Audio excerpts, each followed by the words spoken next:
नमस्कार मु ज्योति स्वागत करुच्ची मो YouTube channel Jagan Jyoti kitchen and blog को आज ब्लॉग देखिए आपण मैंने जानी सारे मु कौटी अच्छी आ कौन करुच्ची ताले चलते आरंभ करेंगे आज ब्लॉग टी आपण मानू कही काली आमर हैदराबाद लास्ट दिन से देखो आमर पूरा अलग प्रकार चलती माने प्रस्तुति ता बाबा कहले बैगटा बहुत असना हो जाए धोईदेले आ पुओ जाइए बाबा पाखे एवं संध्या हो गला जो मैंने मो काली ब्लॉग देखी थे आपण मैंने निहाती जानी मुझे जाइली शॉपिंग करने शॉपिंग करके आसला मुझे वीडियो भी शेयर करती 11टा 11:30 बाजीगला बाबा बस पैकिंग कर मोर सब फ्रिज रू जी जिनस थी सब सफा करदेली ता बाबा तार सेटू पैकिंग करके आसला कपड़ा पत्र पैकिंग करुँच मुझे जहाँ हो मत हेल्प हो जाए सी सब कर दिखती सी पैकिंग कले बहुत जिनस धरे मुड सेट कर दिए अल्प जिनस धरे फ्रिज सफा कर सारा मत पूरा 1 बाजीगला 1 राति देखो मुझे रोसे कर सकाल कहीं मो काली चतुर्दशी अच्छी मु बाहर खाइबा किसी खाइबिनी मो पुओ राग तो खाई पारिबनी से भाविली आम माँ पुओं किसी बनई नेबी आउठी मैदार मु पूरी बनैबी से देखो मैदा पूरी मु दलिकी रखीदी यार वीडियो तो आपने चाहिए सर्च करके देखिपारे बहुत थर आप सहित शेयर करची प्रथम पूरीटा छाणी नेबी कहीं मैदा पूरी छाणिकी रखिले किसी भी हेनी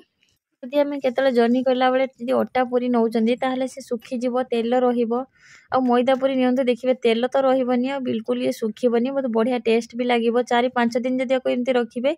ये भल लगे सब मैदा पूरी को मुझे छाणी नहीं मोर जी आवश्यक थी देखो से तेल में मुझे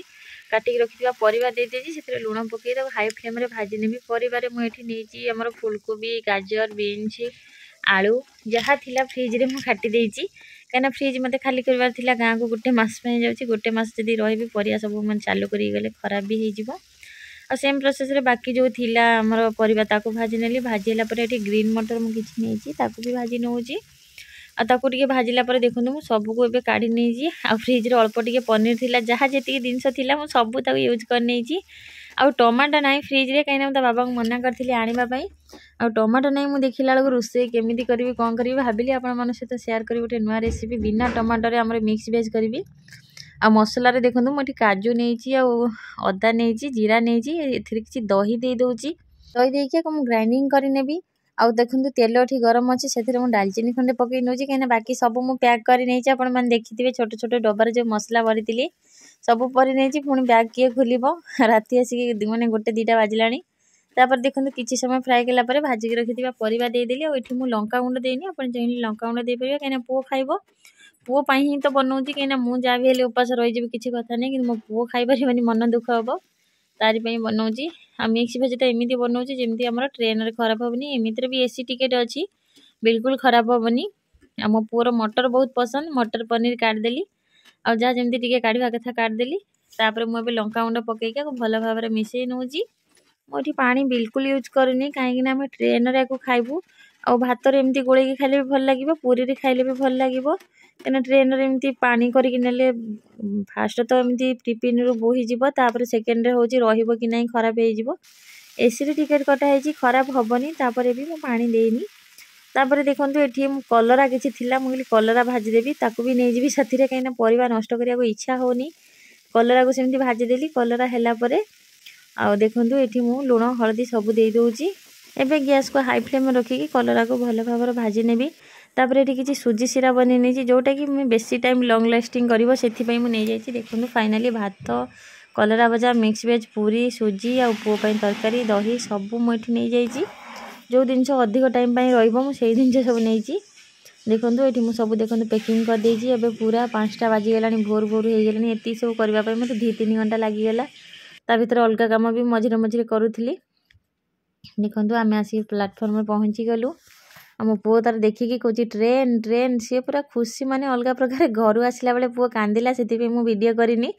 से खाली कहला बैग भितर नहीं चले घर को पलि चले एमती कहला ट्रेन में बसिक टे कांदुची बाबा ताको बुझाऊँ देखते से खुशी हो गला आम आम ट्रेन जी बसी पड़चु 8:25 ट्रेन छाड़ा 8टा बेले थिला कि 8:25 छाड़ा आम चलिलु एबे हैदराबाद रु भद्रक माने आम ओडिशा माटी की चलिलु ओडिशा जावाई एत मन खुशी आपण मैंने विश्वास करें कहीं ओडिशा ही आमर जन्ममाटी आ वर्षर थरे गाँ को गले मत 2 दिन आगु भूख लगे एमती भी काम व्यस्त रही जाए सब देखूँ आ मत निद माड़ूला कहीं राति शोई नी आपण मन सहित तो वीडियो शेयर कर देखिथे घर सफा आ फ्रिज सफा तादर रोसई ସବୁ କାମ ସାରୁ ସାରୁ ହେଇଗଲା 5ଟା ବେଳୁ ବାହାରିଲୁ ଆମେ 6ଟା ବେଳକୁ ପୁରା ଘରୁ ବାହାରିକି ଆସିଲୁ 8ଟା ବେଳେ ପହଞ୍ଚିଗଲୁ ଆମେ ଆସିକି 7ଟା 7:30ରେ ପହଞ୍ଚିଗଲୁ କାହିଁକିନା 8ଟା ଟ୍ରେନ୍ ଥିଲା ଟ୍ରେନ୍ କିନ୍ତୁ ଅଧଘଣ୍ଟା ଲେଟ୍ ହେଇଗଲା ଆଉ ପୁଅକୁ ମୁଁ ଦେଖାଉଛି ହାଇ ଗାଇସ୍ କହ ସିଏ କିନ୍ତୁ କହୁନି କାହିଁକିନା ଟ୍ରେନ୍ ତାକୁ ଭଲ ଲାଗେନି ସେଥିପାଇଁ ମୁଁ ଫ୍ଲାଇଟ୍ରେ ନିଏ କିନ୍ତୁ ଏଥର ଅଧିକ ସାମାନ ଅଛି କାହିଁକିନା ମୋ ନଣନ୍ଦଙ୍କର ବାହାଘର ଅଛି ଆଉ ସେଥିପାଇଁ ଆମେ ଫ୍ଲାଇଟ୍ରେ ଗଲୁନି ଟ୍ରେନ୍ରେ ଆସୁଛୁ ଠାକୁରଙ୍କ ଦୟାରୁ ମୋ ପୁଅ କନ୍ଦାକଟା ନ କରୁ ଦେଖିବା କ'ଣ ହେଉଛି ଆଉ ତା ବାବା ଯେତେବେଳେ ଟିକେ କାନ୍ଦିଲା ସେ ତା ବାବା ତାଙ୍କର ସବୁ ଜିନିଷ କାଢ଼ିଲେଣି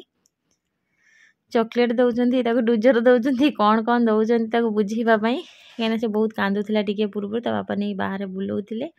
ଆଉ ବୁଲିଲା ପରେ କାହିଁକିନା ସେ ଗୋଟେ ଜାଗା ବସିକି ତାକୁ ଭଲ ଲାଗୁନି ଘରେ ସେ ଚାରିଆଡ଼େ ବୁଲେ କିନ୍ତୁ ଏଠି ଯେତେବେଳେ ସେ ଏମିତି ମାନେ ବସୁଛି ଗୋଟେ ଜାଗାରେ ତାକୁ ଭଲ ଲାଗୁନି ଇଏ କ'ଣ ସବୁ ଛୁଆ ଗୋଟେ ଜାଗାରେ ବସିଲେ ଭଲ ଲାଗେନି ସେଥିପାଇଁ ତା ବାବା ତା ଖେଳନା ବି ସବୁ ସାଙ୍ଗରେ ନେଇ ଆସିଥିଲେ ଆଉ କହିଲେ କାଳେ ଖେଳନା ଦେଇଦେଲେ ସେ ଚୁପ୍ ହେଇଯିବ ଦେଖନ୍ତୁ ଟ୍ରେନ୍ ସିଟ୍ ଉପରେ ଆମର ଏଠି କାର ଡୁଜର ପଲ୍ସର ସବୁ ଅଛି ବଲ୍ ବି ଅଛି ଆଉ ସେ ତାର ସେଥିରେ ଖେଳୁଛି ଯାହା ହଉ ଇଏ ଜିନିଷ ଦେଖିକି ତା କାନ୍ଦ ସବୁ ବନ୍ଦ ହେଇଗଲା ତାର ଡୁଜର ଚଲେଇଛି ଯାହା ଯେମିତି ହଉ ଠାକୁରଙ୍କ ଦୟାରୁ କାଲି ରାତିଟା ପାଇଯାଉ କାହିଁକିନା ନହେଲେ ମୋ ପୁଅ କାନ୍ଦିବ ମାନେ ଟେନସନ୍ ମାନେ ବହୁତ ହେଉଛି ତାପରେ ଦେଖନ୍ତୁ ଏବେ ଲଞ୍ଚ ଟାଇମ୍ ହେଇଯାଇଛି ଲଞ୍ଚରେ ଇଏ ଭେଜ୍ ଥାଲି ମଗେଇଥିଲେ କିନ୍ତୁ ନନ୍ଭେଜ୍ ଥାଲି ପଳେଇ ଆସିଛି ଆଉ ଆମ ସାଙ୍ଗରେ ଆଉ 2 ଜଣ ପିଲା ବି ଆସିଛନ୍ତି ଦେଖନ୍ତୁ 3ଟା ଥାଳି ମଗେଇଥିଲେ ଆମେ ମା ପୁଅ ପାଇଁ ଖାଲି କରିକି ଆଣିଥିଲୁ ବାକି ତୁମକୁ ଅଳ୍ପ ଅଳ୍ପ ତରକାରୀ ଦେଇଦେବି ମୁଁ ଏତେ କରିପାରିବିନି କାହିଁକିନା ଛୁଆଟାକୁ ଧରିକି ସେ ତାଙ୍କର ଦେଖନ୍ତୁ ନନ୍ଭେଜ୍ ଖାଇଲେ ଆଉ ତା ବାବା ତାଙ୍କ ନନ୍ଭେଜ୍ ଖାଇଲେନି ଆମ ମା ପୁଅଙ୍କ ଇଏରୁ ଖାଇଲେ ଆମେ ବି ଖାଇବା ପାଇଁ ବସି ପଡ଼ିଛୁ ଆଉ ଟ୍ରେନ୍ରେ ଖାଇବା ମଜା ଗୋଟେ ଅଲଗା ପ୍ରକାର ଯଦି ମୋ ପୁଅ ନ କାନ୍ଦନ୍ତା ମୋର ପୁରା ହାପି ଜର୍ଣ୍ଣି ହୁଅନ୍ତା କିନ୍ତୁ ମୋ ପୁଅ କାନ୍ଦୁଛି ବୋଲି ଟିକେ ଦୁଃଖ ଲାଗୁଛି ଟେନସନ୍ ରହୁଛି ମନରେ ବାହାରର ଭିଉ ଦେଖନ୍ତୁ କେତେ ବଢ଼ିଆ ହେଉଛି ଆଉ ଟ୍ରେନ୍ କେତେ ସ୍ପିଡ଼ି ଚାଲିଛି ମୁଁ ଏମିତି ଲାଗୁଛି ଯେମିତି ଯାଇକି ଏବେ ପହଞ୍ଚିଯିବି ଓଡ଼ିଶା ଯିବା ପାଇଁ ମାନେ ମନ ବହୁତ ଖୁସି ଆଉ ସତରେ ଏ ସକାଳର ଭିଉଟା ଥିଲା ସେଥିପାଇଁ ଆମ ଓଡ଼ିଶା ପାଖାପାଖି ହେଇଗଲାଣି ପୁରା ଭଲ ଲାଗୁଥିଲା ଆଉ ପ୍ଲାଟଫର୍ମରେ ଓହ୍ଲେଇଲା ପରେ ସେ ତା ଦାଦା ପାଖକୁ ପଳେଇଛି ଦାଦା ପୁତୁରା ଟିକେ ଗେଲେ ହେଉଛନ୍ତି ଆମେ ସମସ୍ତେ ଆମର ଓହ୍ଲେଇ ପଡ଼ିଲୁ ତାପରେ ଟ୍ରେନ୍ଟି ଷ୍ଟେସନ୍ ଛାଡ଼ିକି ହାଉଡ଼ା ଆଡ଼କୁ ପୁରା ମାଡ଼ି ଚାଲିଲା ଦେଖନ୍ତୁ ଟ୍ରେନ୍ଟି କେତେ ସ୍ପିଡ଼ିରେ ଯାଉଛି ତାପରେ ଆମେ ଆମର ବ୍ୟାଗ୍ ବୋହିବାର ବ୍ୟସ୍ତ ମୋ ପୁଅ ତାର ତା ବାବାକୁ ଦେଖିବାର ବ୍ୟସ୍ତ କାନ୍ଦିଲାଣି କାହିଁକିନା ତା ବାବା ଆଗେ ଆଗେ ପଳେଇ ଆସିଲେ ସେ ପୁରା କାନ୍ଦିକି କହୁଛି ମୋ ବାବା ତା ବାବା ତାର ଆଗେ ମୁଁ ନହେଲେ ଚଳିବ କିନ୍ତୁ ତା ବାବା ନିହାତି ଦରକାର ଆଉ କେତେ ସାମାନ ଆପଣମାନେ ଦେଖିପାରୁଥିବେ ଫ୍ଲାଇଟ୍ରେ ତ ମାନେ 15 କିଲୋ କି 20 କିଲୋରୁ ଅଧିକ ନେବନି ଆଉ ଆମର କେତେଟା ବ୍ୟାଗ୍ ଆପଣମାନେ ଦେଖିକି ଜାଣିପାରୁଥିବେ ମୁଁ ମୋର ମୋ ପୁଅକୁ କାଖେଇଛି ବାକି ଏମାନେ ତାଙ୍କର ସାମାନ ବୋହିବାର ବ୍ୟସ୍ତ କିନ୍ତୁ ମୋ ପୁଅ କହୁଛି ମୋ ବାବା କାଖ ହେବ ସେଥିପାଇଁ ମୁଁ ତାକୁ ଏମିତି ହସେଇବା ପାଇଁ ଦୌଡ଼ି ଦୌଡ଼ିଆ ତା ବାବାଙ୍କ ପଛରେ ଚାଲିଥିଲି ତାପରେ ଏଠି ପ୍ଲାଟଫର୍ମର ଟିଟି ମିଳିଗଲେ ଟିକେଟ୍ ମାଗୁଛନ୍ତି ଟିକେଟ୍ ଦେଖେଇକି ଆମେ ଆମର ଆଗକୁ ଚାଲିଲୁ ଆଉ ଟ୍ରେନ୍ ଜର୍ଣ୍ଣି ବହୁତ କଷ୍ଟ ଥାଏ ଏମିତି ମଜାଦାର ବି ଥାଏ ଯଦି ଛୋଟ ଛୁଆ ସାଙ୍ଗରେ ନଥିବେ ତାହେଲେ ଆପଣମାନେ ଏନ୍ଜୟ କରିକି ଯିବେ ଛୁଆ ସାଙ୍ଗରେ ଥିଲେ କେତେବେଳେ କ'ଣ ପ୍ରୋବ୍ଲେମ୍ ହେଉଛି ଡର ଲାଗିବ ଦେଖନ୍ତୁ ମୁଁ ଦୌଡ଼ିକି ତା ବାବା କତିକି ପଳେଇ ଆସିଲି ଆଉ ମୋ ପୁଅ ଖୁସି ହେଇଗଲା ତା ଆଖିରେ ପୁରା ଲୁହ ଠଳ ଠଳ ତାପରେ ତାକୁ ଅଟୋ ଦେଖେଇଦେଲି କହୁଛି କେତେ ଅଟୋ ମୋ ପୁଅର ଏଇ ଡାଇଲେକ୍ଟଟା ମୋତେ ବହୁତ ବଢ଼ିଆ ଲାଗେ କେତେ ଟାଟୋ କେତେ ଅଟୋ କେତେ ଡୁଜ ଆମ ମନ ପୁରା ବହୁତ ଖୁସି କାହିଁକି ନା ପୁଣି ଆମେ ଆମ ଓଡ଼ିଶା ମାଟିକି ଆସିଯାଇଛୁ ଯାହା ବି ହେଲେ ଓଡ଼ିଶା ଆମ ଜନ୍ମ ମାଟି ବହୁତ ଭଲ ଲାଗେ ତାପରେ ପୁଅକୁ ଦେଖନ୍ତୁ ସିଏ ତାର ଅଟୋକୁ ଆଉ ଛାଡ଼ୁନି ଓଡ଼ିଶା ମାଟିରେ ଟିକେ ପାଦ ପକା ସିଏ ବି କାଲିରୁ ବସି ବସି ବୋର୍ ହେଇଯାଇଛି ସିଏ କହୁଛି ମୋତେ ଛାଡ଼ ତାକୁ ଛାଡ଼ିଦେଲା ବେଳେ ସେ ପୁରା ଦୌଡ଼ୁଛି ଏଠି ଦେଖନ୍ତୁ ଏଣ୍ଟ୍ରି ଗେଟ୍ରେ ଏଠି ମା ତାରିଣୀଙ୍କ ଫଟୋ ଅଛି ଯେଉଁମାନେ ଭଦ୍ରକ ଷ୍ଟେସନ୍ ଆସିଥିବେ ଜାଣିଥିବେ ମୋ ପୁଅ ଦେଖିକି କହୁଛି ମା ଏମିତି କହିକି ଜୁହାର ହେଇ ପଡ଼ୁଛି ତାପରେ ତା ବାବା ଆସି ତାକୁ ଧରିଛନ୍ତି ଆଉ ଗାଈ ଫାଇ ଦେଖିକି ମୋ ପୁଅ ତା ବାବା ପୁରା ଖୁସି ମାନେ ଅଲଗା ପ୍ରକାର ହେଇଯାଉଛନ୍ତି ମୋ ଦିଅର ତାଙ୍କର ଏଠି ପୁରା ଭିଡ଼ିକି ବାନ୍ଧି ଦେଉଛନ୍ତି କାଳେ ବ୍ୟାଗ୍ ଖସି ପଡ଼ିବ ଆମେ ଆସି ସବୁ ଅଟୋରେ ବସି ପଡ଼ିଛୁ ଚାଲିଲୁ ଏବେ ଆମେ ଘରକୁ ଆଉ ମୁଁ କିଛି ଖିଆଖିଇ କରିନଥିଲି ବୋଲି ମୋ ଭୋକ ମାନେ ପ୍ରବଳ ଲାଗୁଥିଲା ଆଉ ତ କିଛି ଖାଇପାରିବିନି ସେଥିପାଇଁ ବାଟରୁ ତା ବାବା ମିଠା ଆଣିଲେ ଆଉ ଏଠି ଆମେ ବସିକି ମିଠା ଖାଉଛୁ ରସଗୋଲାଟା ବହୁତ ଟେଷ୍ଟି ଥିଲା ରସଗୋଲା କେତେ ସଫ୍ଟ ଆପଣମାନେ ଦେଖିକି ଜାଣିପାରୁଥିବେ ସଫ୍ଟ ଯେମିତି ଆଉ ଟେଷ୍ଟି ବି ସେମିତି ତାପରେ ତା ବାବା ଯାଇକି ଆଉ କିଛି ରସଗୋଲା ନେଇ ଆସିଲେ ଆଉ ମୁଁ ତାକୁ ଖାଇଲା ପରେ ମୋତେ ଏମିତି ଲାଗିଲା ଆପଣମାନେ ବିଶ୍ୱାସ କରିବେନି ମୁଁ ଖାଇଲା ପରେ ଜାଣିଲି ଏଇଟା ଗୁଡ଼ ରସଗୋଲା ସେଥିପାଇଁ ମାନେ ମନଟା ପୁରା ଅଲଗା ପ୍ରକାର ହେଇଗଲା ମାନେ ସିଏ ମିଠା ଖାଇଥିଲି ଯେତେ ଖୁସି ଲାଗୁଥିଲା ଆଉ ଇଏ ମିଠା ଖାଇଲା ପରେ ମାନେ ମୁଡ୍ ପୁରା ଚେଞ୍ଜ ହେଇଗଲା କାହିଁକିନା ରସଗୋଲା ଧଳା ରସଗୋଲା ବହୁତ ଟେଷ୍ଟି ଥିଲା ଆଉ ଇଏ ମିଠା ଖାଇଲା ପରେ ମାନେ ମୋ ଫେସ୍ ଚେଞ୍ଜ ହେଇଗଲା ମୁଁ ଗୋଟେ ଏମିତି ଉଠେଇକି ଆଣିଥିଲି ତା ବାବାଙ୍କୁ କହିଲି ଖାଇବିନି ତମେ ନିଜେ ଦେଇଦେବ ତା ବାବା ଦେଇକି ତାଙ୍କର ଗୋଲାପ ଜାମୁନ ଆଣିଲେ ସେମାନେ ଗୋଲାପ ଜାମୁନ ଖାଇଲେ ମୁଁ ଆଉ ଖାଇଲିନି ଖାଲି ରସଗୋଲା ଖାଇଦେଲି खाई सारा पर सी घर पर मिठा पलैले। देखो ये मिठा रसगुल्ला अच्छी, मालपुआ अच्छी, छेनापोड़, गुलाब जामुन माने केते कौन अच्छी। आ ये घर पर रसगुल्ला आनले, छेना गजा आउ छेना मुड़की आनले। देखो ये केते सुंदर सुंदर आइटम। गदीर तो आपण मैंने जानी मुड़की फेमस, कहीं मुड़की बहुत भल लगे से आम जा आसला बेले माने हैदराबाद गले भी नहीं जाऊ और आसला बेले भी से नहीं आसू। केते सुंदर सुंदर आ टेस्टी मिठा ये रही। रसगुल्ला तो बहुत सॉफ्ट आपण मैंने देखिले, आ गदीर मुड़की भी बहुत सॉफ्ट रहे, बहुत बढ़िया लगे। घर पर मिठा फल सबू नहीं आसपर आम पलि आसलु ये चांदाली काली मंदिर पाखक, कहीं काली मंदिर पाखे ता मौसी रोची। गला बेले आसला बेले निहाती देखा करके आम जाऊ। ता मौसी भाई आसीगले आ सी केते खुशी होची ता मौसी। आपण मैंने वीडियो आगु देखु जानी पारिबे। मामनु माऊ काई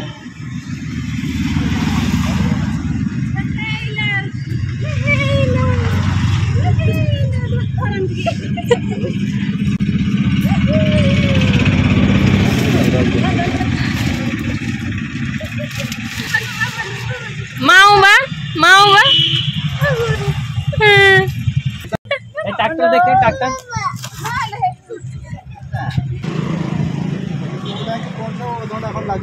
मौसी को मिलला आम पलि आसिलु। आसिक आम मठ पाखापाखि हो गलुनी। देखो नई आम गाँ पाखे पाखे नई जाइए, बैतरणी नदी। देखो केते सुंदर देखा आम आसिक पूरा आम गाँ रोड रे पहुँची गलुनी। मन पूरा अलग प्रकार खुशी। देखो आम ये बजरंगबाली मंदिर, ये मंदिर वीडियो मुझे आपण सहित 2 थर शेयर कर सारी। आ बहुत सुंदर मंदिर ये। तापर देखो आम स्कूल खेल पड़िया ए बना हो धीरे धीरे मैंने घर पाखक पलि आसली। मो बारी पछपटे जो पोखरी दांड पटू भी लगी, यहाँ हूँ महादेव मंदिर बाबा कामेश्वर। तापर आसिक आम घर पाखे पहुँची गलु। देखो से बड़ापा आसिक ये बस मुझे डायरेक्ट बाड़ीपटू पलि आसली। बाड़ीपटू आसला हम दे रोषे कहले मुझे माछ करुच्ची से छाड़ी जापारि ना। आमर जलंग माछ आलू तरकारी होती, सारू कटा होती, चूना माछ चोटचुड़ा हम। मोर आज अमावास्या मुझे अरुआ खाइबी। तापर देखो मुझे गाधे पाधे मैंने फ्रेश लगुच। दे रोषे करते देखिली। सपेता गछ देखो केते सपेता है। सपेता गछ देखिले मत खुशी लगे, कहीं यहाँ मो हबी लगे। जो वर्ष आम मैरेज है 125 टंकार ये गछ आणिकी लगे आम 2 जन। केते बड़ हो गलानी आपण सहित नेक्स्ट ब्लॉग रे निहाती शेयर करी। आ सपेता धरू धरू देखो छिड़ीगला माने बनी जाइए। आ खाइबा बहुत मीठा लगुच माने एमती बनला सपेता। देखो दे कौन एमती सार को जुगाड़ी देले तेल पकईकी सी सिस्टम रोषे करमी करदे गाँ जिनस बहुत टेस्टी लगे। तापर लुण हल्दी लंका गुंड सब पकईदे पकईकी जहाँ घांटा कथा घांटे। आमर देखो रोषे बाहर कर बहुत खरा पड़ुची पाल टांगी देती, अधा खरा अधा छाई। तापर ये रसुण पियाज आमर जीरा टमाटो सब जहाँ बाटी देदेले दे मसला कसुचंदी। आ सहित सारू भी सीझीज सारू पकई देती। मु खाली बसिक वीडियो करी। तापर झील आसिले आम तरकारी जो माछ तरकारी होता घर को नहीं पलैले। आमर नई माछ आसला ओलई माछ पकई चुचुड़ा करदे। आ देखो ये आमर केते सारू खोला होकर रही। तापर मु पलि आसली मो खाइबा पाखक। अरुआ भात डाली आलू चकड़ा ये सब मो दे बनईकी देती, कहीं मु भाविली मो पाई कहीं हैरान न होंतु। देखो ये मोर आलू चकड़ा काकुड़ी डाली ता बाबांकर आइंष माछ तरकारी, ये पोई आलू सारू भजा चुटचुड़ा काकुड़ी आहरी गोटे कि भजा आ मो ननदंकर आलू टमाटो चकुड़ा भजा और आमर आलू कषा सोयाबीन तरकारी। सी माघ मास कर सी अलग खाऊँ पियाज रसुण रे। खाई सारिक आसी बसी भी आसी बस रेस्ट नौ कहीं पूरा बहुत थका हो जाए। मुझे जाए शोई पड़ी। तापर 4टा उठी बाकी कम करी।